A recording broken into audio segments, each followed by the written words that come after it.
you're looking at is another elongated skull from the Paracas, Peru area, south of Lima.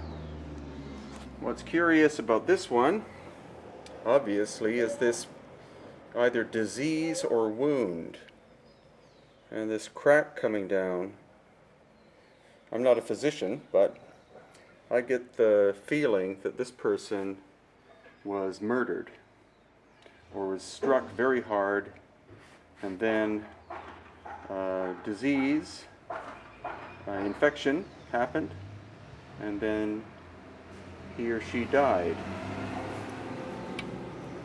You check inside the eye orbits, and if there's what's called a spur, which is a like a little area spike that comes down, it'd be a female. So this is probably a male. And those of you who've been watching my videos will know that I've been trying to tell the difference between naturally elongated skulls and those which are cranial deformed. And this one clearly is an example of cranial deformation. Reason why will be self-evident here, because you'll see that it's not bilaterally symmetrical. The right side is lower down than the left side.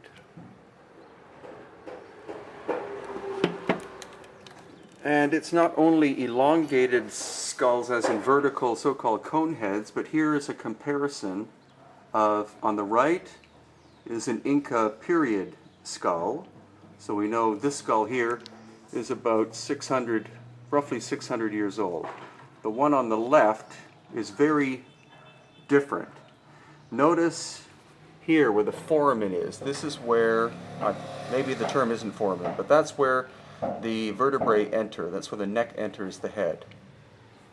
And notice the relative position of this one. It's way back. So do a comparison like that. And even more startling is when I do this. I'll show you the shape.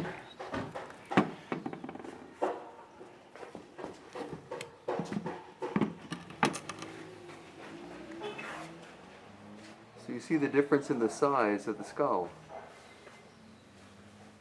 Quite striking. And because the jaw of this one's missing, it's hard to put them both up on an equal plane for you to have a proper look at. But you can tell obviously that the eye orbits are completely different. You see how big the one on the left is, or how big the orbits are on the left.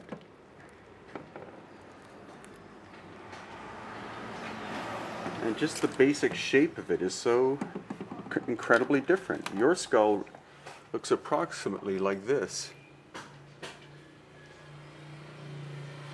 And yet this one, you notice how long it is, and the fact that the